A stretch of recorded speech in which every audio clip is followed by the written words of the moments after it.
Hello from the Sol del Perú Hall, Miraflores Palace, Caracas, Venezuela. We have the special interview with Nicolás Maduro Moros. Welcome. We are broadcasting this interview through our English platform. We are going to address different topics with the Bolivarian Republic of Venezuela President. Welcome, Mr. President. Thank you.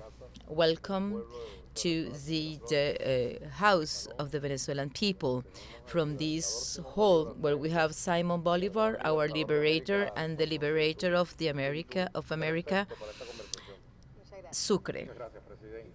Thank you, Mr. President. Taking the opportunity of broadcasting simultaneously through our internet platform in English, so you can contact us and follow up this interview. Mr. President, let's begin with a crucial topic, namely the territorial dispute with Guyana over the Esequibo. You presented in the National Assembly the reasons why we need to move forward with this struggle diplomatically to reach a solution. How come this topic resurfaced? This is a historic difference that dates back many years. How come this change in the position of Guyana? Well, this issue has been present in Venezuelan history for almost 3 centuries, the 19th and 20th and the 21st century. The National Assembly heard me making a very comprehensive presentation on this topic. There are 4 stages. The first stage, between 1777 and 1830-40, during this period, the general captaincy of Venezuela is created. It was the time of the colony, the United Provinces of Venezuela. When this province was created, and then later when we became an independent nation and the Republic was created in 1811 and the creation of the Great Colombia, well, Venezuela had this huge surface, very rich in natural resources of the Guayana Esequiba. The Esequibo is the name of the river crossing this wonderful area. Venezuela had always the physical possession from colonial times, since the general captaincy of the Republic, the first stages of independence, from the time of the Great Colombia, Venezuela had effective possession from the Esequibo River to the west, and there was no discussion. From the Esequibo River to the east, that was a disputed area of the empires who came here to steal land, and during the period of the discovery that led to a terrible genocide against original populations. So from the Esequibo to the east, there was a dispute of the British Guyana that was called that way, and today is the Cooperative Republic of Guyana, but always to the east of the Esequibo River. And then the Dutch Guyana, today Suriname, our sister nation, Suriname, and the French Guyana, which is a colonial enclave in the very heart of our continent. So there were always these disputes among these empires. And I have a few maps that I could very quickly show here. First, map of Agustín Codazzi of the United Provinces of Venezuela at the outset of the independence warfare. And Venezuela, as was acknowledged by England, United Kingdom, and those who recognized our independence after 1810, they recognized all the geographical space, including the Esequibo Guyana. And here's the beautiful Guyana region, very rich, where we have the Orinoco River crossing and bathing this beautiful area. And we cannot forget the Orinoco River. Then I have another map, 1822. Look at this map, the Colombia, the Great Colombia, this is the way it is known in history, founded by the liberator here. He went to the plains to meet with the Páez army in 1819, and they climbed the mountains and defeated the Spaniards and created the Great Colombia, and then created this huge geopolitical region. And the Guayana Esequiba was always considered as part of Venezuela. So the Orinoco is a unifying factor. Yes, the Orinoco River is instrumental to our republic. So since we are discussing about that period, there were some disputes about the region. Yes, in the 1830, after the separation of the Great Colombia, here we have the Guayana Esequiba and the Esequibo River, and then we have our Guyana, the Guayana Esequiba, belonging to the United Provinces of Venezuela. As you can see, it was part of the Great Colombia. And in 1840, we have another map, this time after the disappearance of the Great Colombia because of the oligarchies.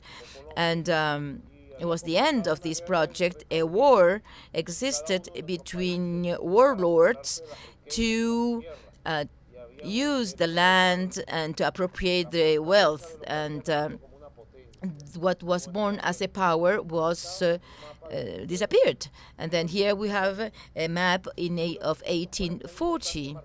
And we need to bear in mind this date, because faced with the weaknesses of the nascent nations, because the warlords and the landowners took advantage of the situation, and the empires, the United Kingdoms was the most powerful at the time, they were just putting their eyes to the region.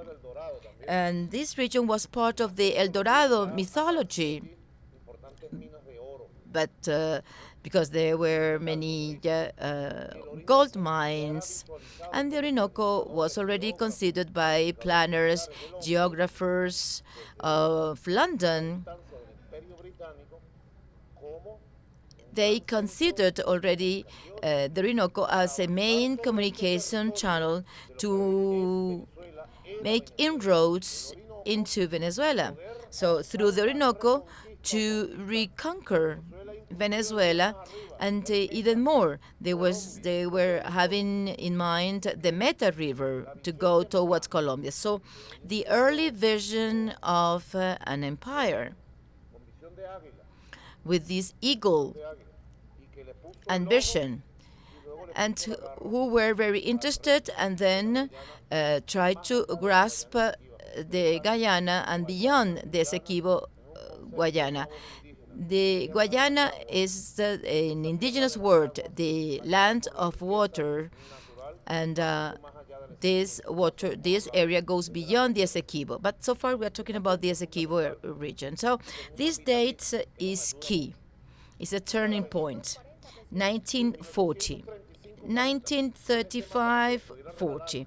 I can give it to you so you can show it through teleSUR and explain the meaning of this map. There is a campaign, a brutal campaign against Venezuela where they lie. And this campaign is financed by Exxon Mobil, the U.S. oil company associated to the armed lobby touching important interests of the oil sector and arms sectors, and they tried to impose with the Pentagon because Obama is the president of the U.S., but the empire goes beyond, and ExxonMobil is financing a campaign in the media, the press, the TV, etc., in the whole of the Caribbean and in Guyana.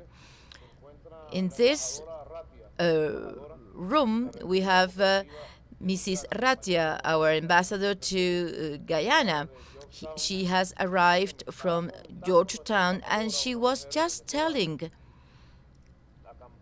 about the brutal campaign against Venezuela. Do you think that this campaign by ExxonMobil is focused merely on economic elements? No, it deals with energy, territorial, political aspects. This is part of what I denounced in the National Assembly as a campaign to create a campaign to corner Venezuela in order to lead it to high-intensity conflict and undermine the union of the Caribbean and Latin America, to undermine Petrocarib, to undermine the policy of peace that we have implemented, a policy of friendship, brotherhood, etc. So this policy, this campaign has several objectives. When the President Obama took the executive order, I explained why, the reasons of this executive order, and simultaneously, at the very time the executive order was issued, well, a campaign started in campaign to lead us to this territory of continuous provocations. The Esequibo belongs to Venezuela. There is no question about it. It is a historical fact. It belonged to Venezuela from the outset, when we were a colony, and then we became a general captaincy. It belonged to Venezuela since the provinces, United Provinces of Venezuela, declared independence in 1810 and 1811. It belonged to Venezuela since December 17th, where the creation of Colombia was created, and the United Provinces of Venezuela united to Nueva Granada and Quito to create the Great Colombia, and always belonged to Venezuela. It was indeed a despoilment,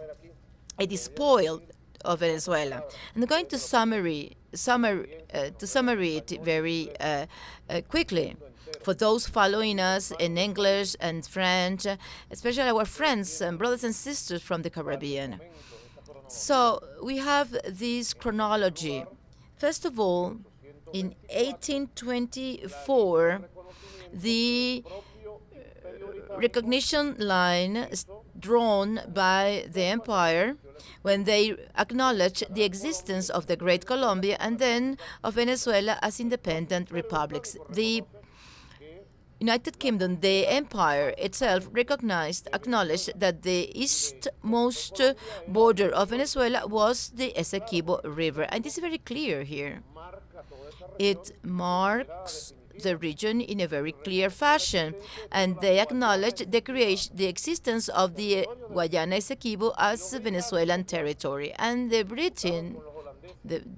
British had a dispute with the Dutch, but they had already power over the Guyana territory, that today is the independent Guyana, the Cooperative Republic of Guyana, to the west to the east of the Esequibo River.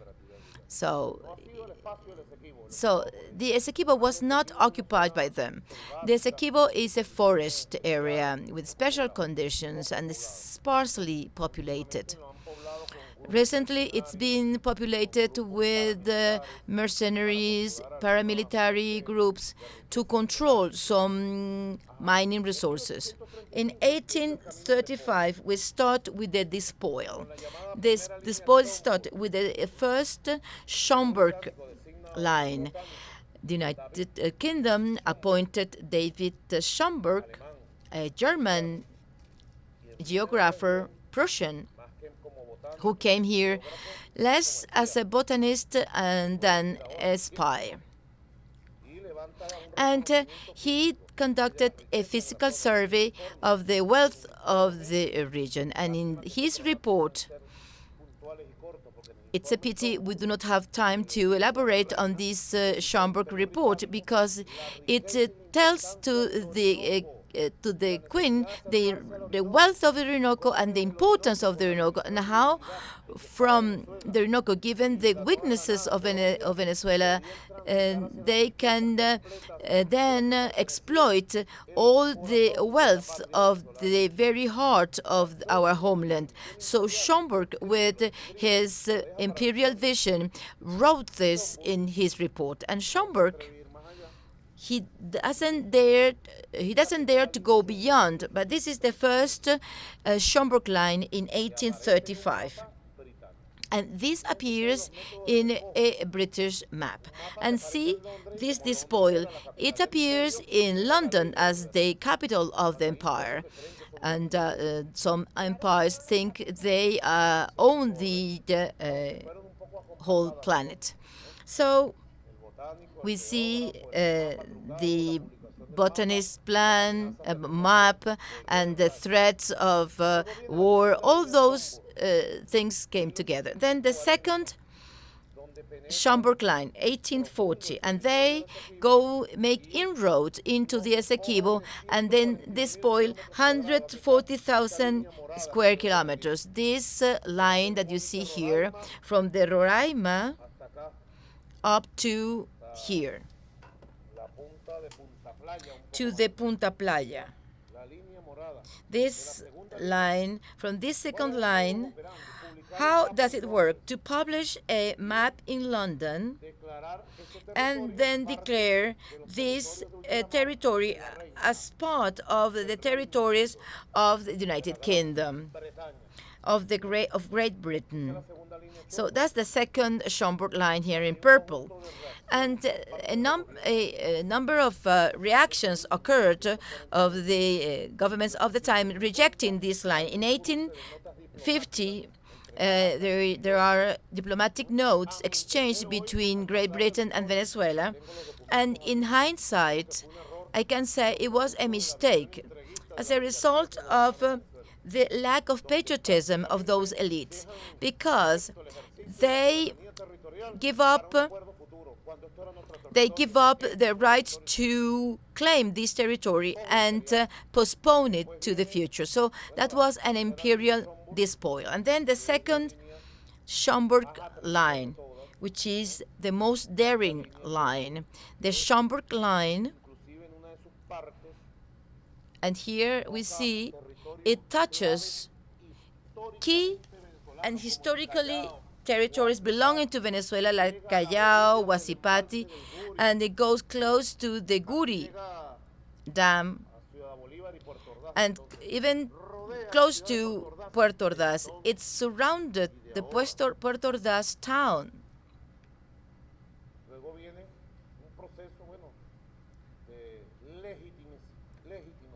And then you see how they legitimized this despoil, the physical despoil, the war threats, the invasion threats. So from those threats, in beginning of the 20th century, the United States had declared the Monroe Doctrine, Americans for the Americans. America for the Americans. So the oligarchy considered that it was a very good doctrine, but because they could protect them from the Europeans. But that was a mistake. The thing is that those oligarchs and the oligarchies betrayed the country, and in the U.S. Congress, by the end of the 19th century, the U.S. Congress, they decided to create a commission to address the dispute, the land dispute. And then they accept Venezuela to accept the arbitration. The British Empire accepted the arbitration process. They appoint a arbitration commission, and 5 arbiters are appointed. It was in 1897-99. 2 arbiters, 2 U.S. arbiters representing Venezuelan interests. The British said that they were not going to sit down and discuss with Venezuelans. They despised us. Always has been the case. So 2 U.S. arbiters. So the U.S. offers to negotiate, and they impose arbitration. I'm certain, and when you study the documents, I'm certain that the arbitration was imposed in collusion between the U.S. and Great Britain to steal this territory and then to go up to the Orinoco. 2 U.S. arbiters representing Venezuelan interests, 2 British arbiters, and 1 Russian arbiter, part of the adulators of the king, a professor in Cambridge, academics, much more British than Russian.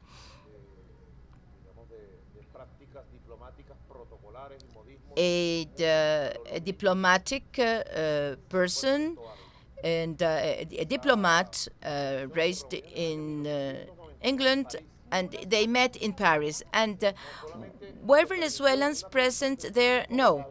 There were 5 lawyers, U.S. lawyers, representing Venezuela, and there was only 1 Venezuelan lawyer.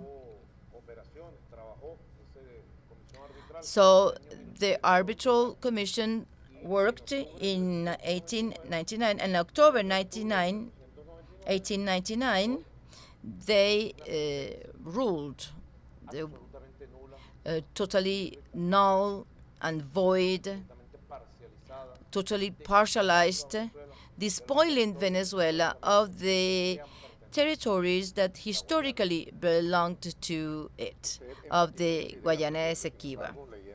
Now, when you read informations in English in our site, in the recent CARICOM summit,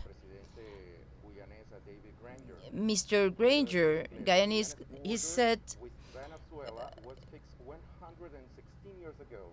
Maps were drawn, atlases were adjusted, border markers were cast in stone. So what he said is that the borders between Guyana and Venezuela were already fixed 116 years. Given this position, what is Venezuela's reaction?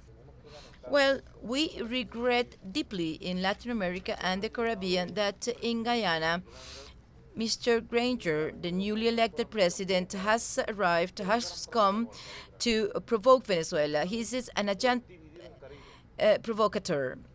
His objective is to divide the Caribbean. I do not think he represents the Latin American and Caribbean conscience or the interests of the Guyanese people. He has come to ignore international law, the mechanism to resolve conflict through dialogue, and try to impose a position that totally ignore history, reality, and international law as a whole. In this map, the spoil that started in the way I just explained is effective with a treaty totally vitiated of nullity, and that Venezuela has never, ever recognized. It was the second stage. The first one, as I said, since the time of the United Provinces, then the independent Venezuela, the birth of the Great Colombia, and the second stage could be the period of the despoil. After 1899, Venezuela was subject to a naval blockade of European empires in 1901 and 2, because they wanted to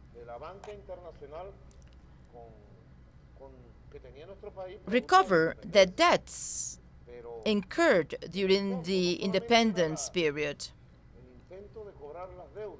But the idea, as a matter of fact, was to corner a country that was an example of independence, the cradle of Bolivar. So the second objective of this blockade was to make sure that Venezuela will cave in to the arbitral award of Paris, and then to cede its territory and to give the mouth of the Orinoco River as part of a payment to the debt they came here to recover. So that was an imperial aggression together with the U.S. empire.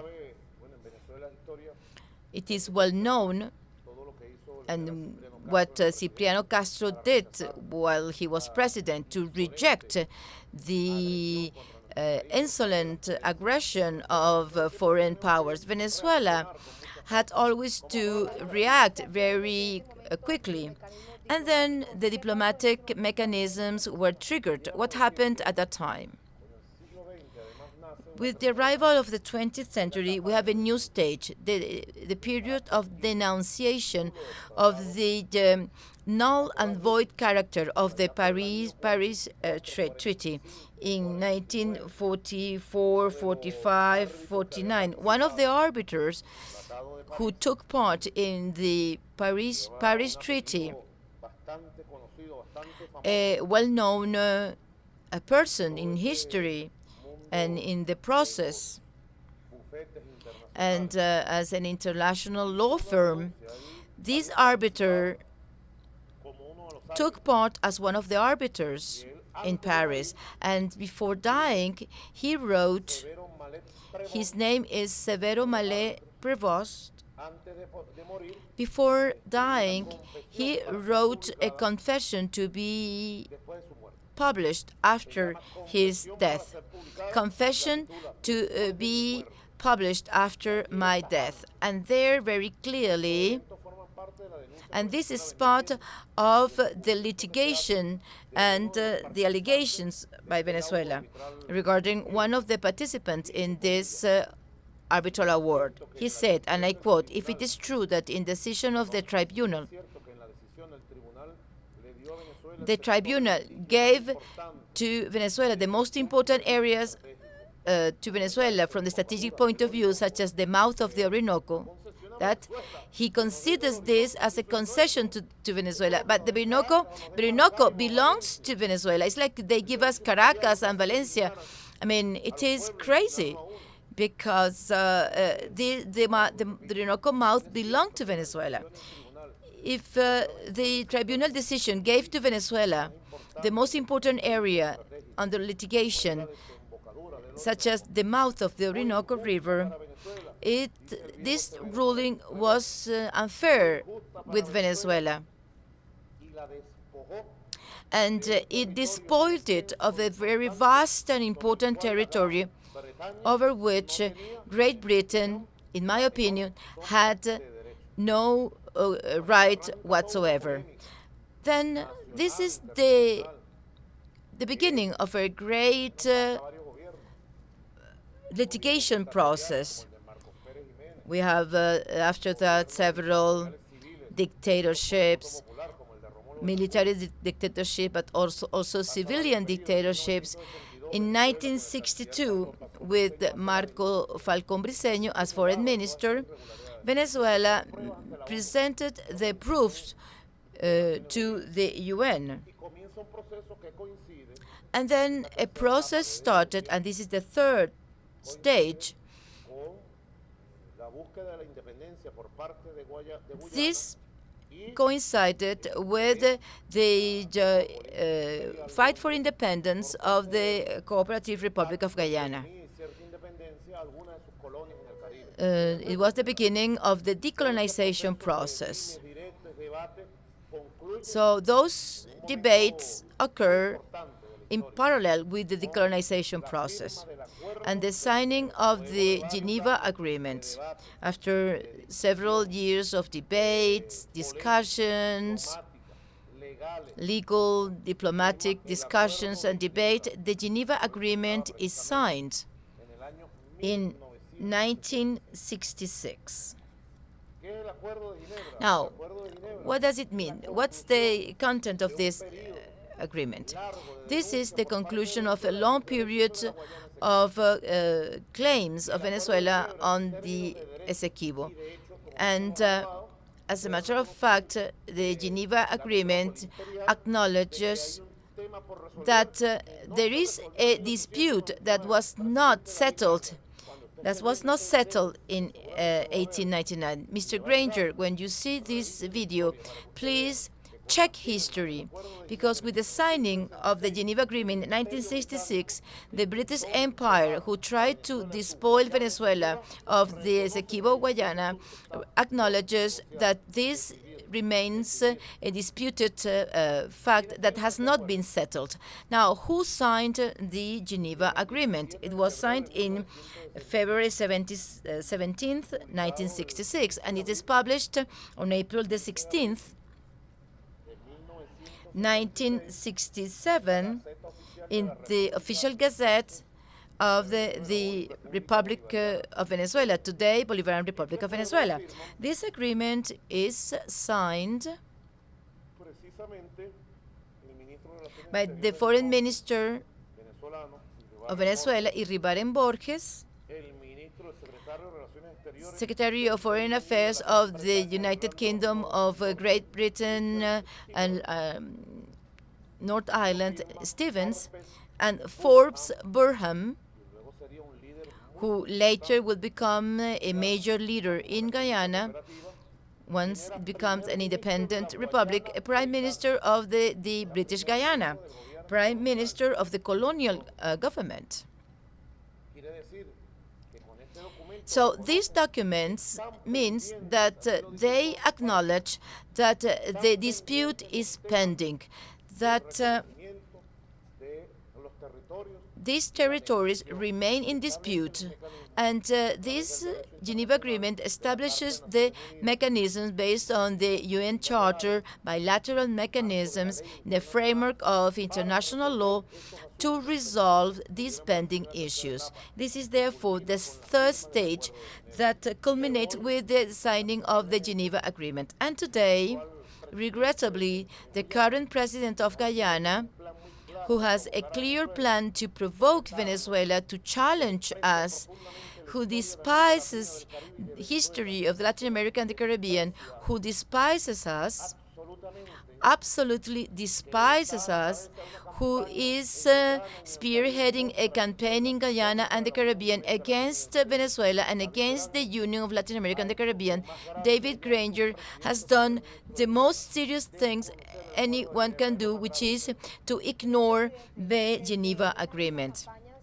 Mr. President, it is said that Venezuela is the aggressor. This is the campaign in the Caribbean, that Venezuela is the aggressor. What is your response and what is your message to the Guyanese people? Venezuela has never been an imperial country. And I have said this in the National Assembly. When you check our blood, there you will find Huaycaipuro, Negro Primero, the blood of Sucre, those who liberated and gave their life and their wealth to liberate these nations. Simon Bolivar was a wealthy person coming from a very wealthy family. When he died in Barranquilla, December 17th, 1830, he died with a Lent shirt. We are the children of Bolivar and Chavez, who inaugurated a new period. Or are you going to ignore the role of Petrocaribe as a project of solidarity and brotherhood? And there, we are doing our best. So we have a stabilized Caribbean and based on solidarity. Can you say that Exxon Mobil, who financed the campaign of Mr. Granger for him to become a president, has this company given a single dollar to the Guyanese people of the Caribbean countries? No, as Galeano said, is the history seen the other way around. I mean, upside down. And then now they say that we are the aggressor. The Esequibo was not a gift, gift from the British Empire. This territory was defended by our liberators, and they the blood of our liberators is there. So many people in Venezuela are joining you in your case, in your efforts. I have indeed received the overwhelming support of the people, workers, the people, students, women, peasants, fishermen, the armed forces. That's the major support I have, the people and the armed forces. I would like to use this opportunity to thank all the branches of power, and the legislature is going to debate this issue to support and to back this claim. And some political sectors, like Governor Henry Falcón, some deputies of Acción Democrática, of the opposition, of Nuevo Tiempo, and even a deputy of Primero Justicia, some deputies of the opposition who have given their support to this cause. Of course, some of them are making some criticism, quite unfair criticism, because in this juncture, Venezuelans have to be united. So through international law and peace diplomacy and national union, we need to achieve our goal. And what is more important is to dispel this provocation, to defeat it morally, politically, diplomatically. And as they launched this provocation, well, that was very good, because now we can explain the despoil we suffered in the hands of the British Empire. Some right factors, they are not Venezuelans. They are not from our land. They come from abroad. Perhaps they have the Venezuelan ID, but they do not represent national interests. Some of them rejected, widely rejected, repudiated by the population. One of them was a presidential candidate, and they represent the New York lobbyists. And since he is an ignorant, a total ignorant, he has playing in the hands of Exxon Mobil. We might find some check issued by Exxon Mobil and another deputy, but that is not new. In 1961, the same names, Machado, Lopez, Mendoza, those families wrote a letter to the Queen in England that she should take the land of the Esequibo, so they are saved from the rural leaders and the popular leaders of Venezuela, like Zamora, in the 19th century. I need to refer to these people because they are despicable, and I call upon national union. There are other debates, such as elections and electoral issues, but we need to keep on discussing those issues. But on the Guayana Esequibo and the right to have peace and the right to make sure that international rights of Venezuela are respected, I think we have to be united. What international mechanisms do you think you can resort to? Well, you mentioned the UN, the Geneva Agreement. What are the mechanisms that can be activated in this case? I have talked to President Correa, chairman of CELAC, so we can trigger a mechanism at the level of foreign ministers or heads. And I'd like to take the opportunity to congratulate him on the overwhelming success of the visit of Pope Francis to Ecuador. I'd like to congratulate him. He's a great leader of our America. I have then addressed to him. I'm going to talk to the UN Secretary General Ban Ki-moon in the coming days. I'm going to deliver an official letter requesting that he convenes the parties so we can reactivate the good offices mechanism included in the Geneva Agreement, accepted both by Guyana and Venezuela, and that today is ignored and rejected by the Guyana president, which is very serious. This is unprecedented, that a Guyanese president ignores the Geneva Agreement. So I'm going to request to the General Secretary of UN to reactivate this agreement that rules our case against the British despoil. This agent provocateur is assuming this rejection of the Geneva Agreement. So UNASUR and other integration agreements will be contacted. I think CELAC is essential here because there we find the 33 countries of the region, which is a great achievement of the leadership of Commander Chavez, of Raúl, Fidel, the new leadership of the America.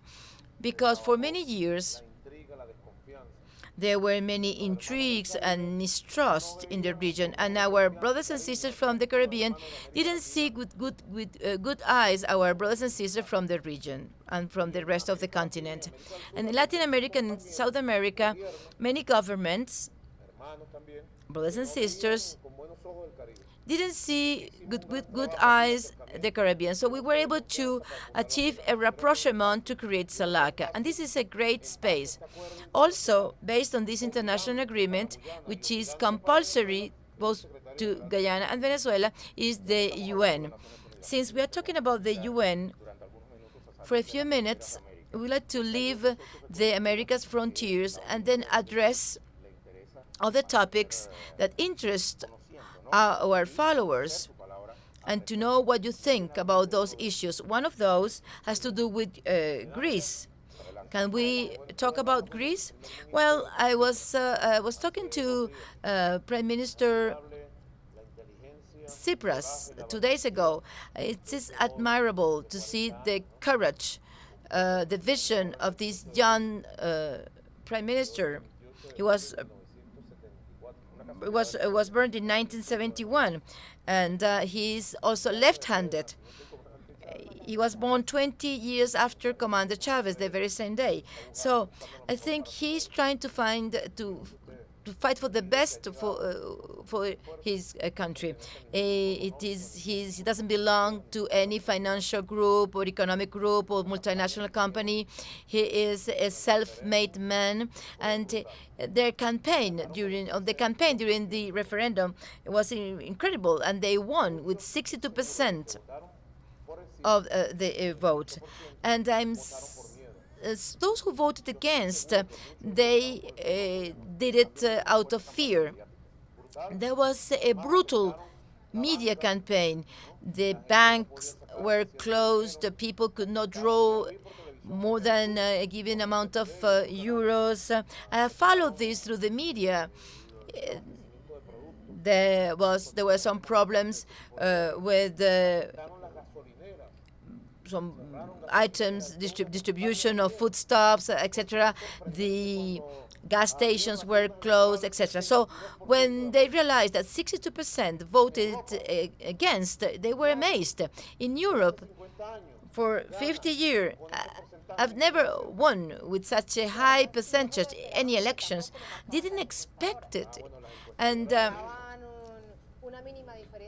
the polls said that there was the election was very close, but in the end, the no won. So during this phone call, what issues did you raise? Well, I gave him my political, spiritual support from the ALBA countries, and I stressed the importance of their battle for humanity beyond Greece and Europe.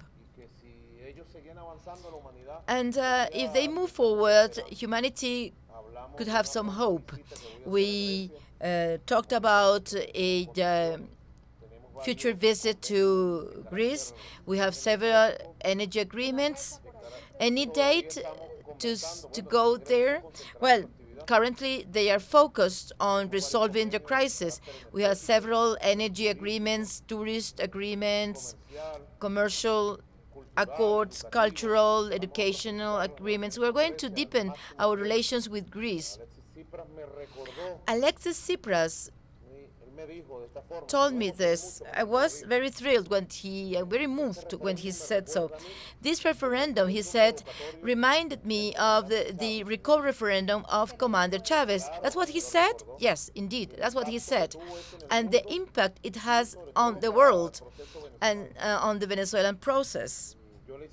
And I made some reflections because processes that have occurred in the world, the alternative processes where we are finding new models of societies, were born on the wide awareness of the people and popular will and a democracy truly exercised in Greece and other countries. So we believe in God and we pray for God to bless the Greek people and protect this young leader, Alexis Tsipras, and we can see how Europe and European countries free themselves from the yoke of the IMF, of the World Bank, of neoliberalism. This is truly amazing. Europe, that used to be proud of the welfare state, we should never forget that the welfare state resulted as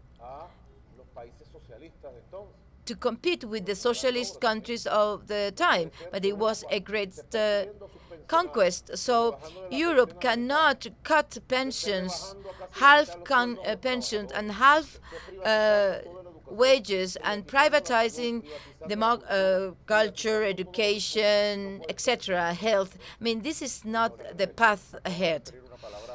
Mr. President, you mentioned a key word, an alternative. Precisely as an alternative, the Development Bank of BRICS is strengthening. This is an alternative to what the IMF has trying to impose. Yes, the world is moving forward. A few years ago, we said that we have a multi-century world, and things are moving in the region. We have generated some results, PetroCaribe. Of course, we still have a lot to do, but the Bank of the South was frozen, and due to the lack of political will, it is regrettable. We need to admit it. After 5 or 6 years of the signing of this bank, this has been kidnapped by a bureaucracy. We are going to take an initiative with other stakeholders of the Bank of the South to reactivate it, because it is shameful. It's been kidnapped by a bureaucracy fighting for some posts and positions. This is shameful. It's that we have these bureaucrats who take the lead of these important projects. We need to be self-critical and admit that we need to reinvigorate the Bank of the South. We need to work very hard. The Bank of the BRICS is another project. The concept of the Bank of the BRICS, the Reserve Bank, those concepts were debated here in 2007, 2006. I remember President Chavez, Correa, Lula, Nestor Kirchner. It's like I can hear them today saying that that was urgent to create a reserve fund of the South, so we can bring all the capitals, all the wealth, to take them to the region and create a new type of development bank. And both tools should work together: the Reserve Strategic Reserve Fund and the Bank of the South. The elements are there. But now, with the passing away of Nestor Kirchner and of Commander Chavez, when Lula left the presidency, all that had an impact on this project. But also, when you see the BRICS and how they are working, we need to go back to this project to reinvigorate it. So we need to join the BRICS as soon as we can, based on the bylaws of the bank, so the ALBA can join the Bank of the BRICS, so we can build the new financial architecture, a world financial architecture that we propose this new alternative to the IMF in the case of Europe, that now are cornering Greece. The question is, how far can we go with these alternative financial institutions if we want to eradicate these institutions such as the IMF and the World Bank? Well, time has come for new things to impose themselves, but we need to overcome the lack of political will. I think with the BRICS, what we are seeing is that they are speeding the decision. President Xi Jinping from China and President Putin from Russia and Dilma Rousseff from Brazil, Prime Minister from India, and presidents of South Africa. I think they are determined, and they are moving forward very quickly to strengthen this initiative, and then we are very optimistic by them. Now, to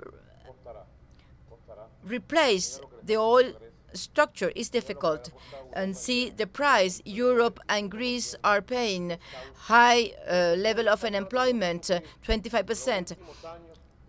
The Spanish people has suffered how people are expelled from their houses, how they privatize education. The Spanish people have suffered the impact of this neoliberal package. And this is because of these dinosaurs of the European and oligarchs who consider that they can impose the reason of the capital over the over life and future of the peoples. Multinational media outlets have tried to show that what expect the Venezuelan people is exactly what the Greek people is suffering today. That had to resort to a referendum to make a decision. So coming back to Venezuela, how Venezuela is projected, taking into account the economic situation and how does it project itself to the future, especially in an election year. There are various aspects in your question. We have been subjected to an economic, psychological, political warfare and sustained warfare. The first half of the year was a period of struggle, and we are having the first results, and we are getting ready for the second half of this year. Now, we have been economically seriously damaged. We have been protecting our people, but I think we are the only country in the world that over this period we have increased the wages, the salaries 3 times. It's the only country that over the last 15 years we have increased salaries 20 times or more in order to protect the real income of our people. I can give you some information on statistic bodies in the country. We have broke historic levels of unemployment during the first 4 years of this, first 4 months of this year. And Minister Menendez is going to give official figures, despite the brutal economic war. We started the year with public works investment, many millions, because I set the goal of building 400,000 new houses. We increased pensions to reach 3 million pensions. This is a huge investment effort, despite the fact that oil prices dropped from $100 to $50 and even less today. We are struggling with revenues, investment, protecting socially the employment and protecting people, protecting pensions, salaries, making a huge investment in public network of food distribution so people have the foodstuffs. Despite this total war, the Venezuelan bourgeoisie, they have kidnapped our economy to put the people to the needs, and what they wait in exchange is that that the people do not vote for Maduro. But during the primary elections, 3 million people voted, and we were very much surprised by this massive participation of our grassroots. Despite the fact that most polling stations were closed, they went to vote. And our people refuses to be blackmailed. It is a people that has taken new awareness. Is that the reason President Maduro doesn't cave in, never surrender? No. I never surrender. We move forward with a lot of strength in the political field, national and international battleground, because we have the truth, because we love this country, because 4 big wigs, parasites, big wigs, are going to make us cave in. What we defend in Venezuela is very important, and we are defended with our lives, our blood, and we are facing serious difficulties. But that's been a tradition in our country. One of the difficulties is the inflation. Are we going to win this economic warfare and this inflation battle? This is a very complex matter. Various measures have been taken, and little by little we're reaching a breaking point of this economic war. But this is very complex, a very complex matter. Almost 100% of the distribution and commercialization networks are in the hands of capitalists and private sectors. What is in our hands, they work, public services and so on, with various problems, of course. But people have health services at fair prices, just prices.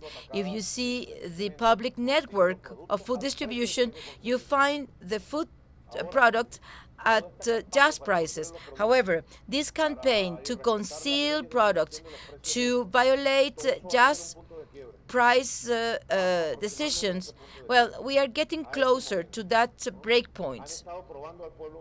They have been testing the Venezuelan people, but they will not subdue the Venezuelan people. People are fully aware of the situation. They might get mad at the situation because you have to queue here and there, but people know exactly who is the enemy and why this war is being waged. If you ask people in the streets, you will realize that they are fully aware of the situation and they know that they doing my best. This has been an extremely difficult year because of the drop of oil prices. I'm doing my best so people have the public education with quality and they have their houses and all the missions working. This is a huge effort of investment, comprehensive investment, raising awareness. And the purpose of this effort is victory. The victory for our people. We are going to have elections on December the 6th, and this is going to be a test time.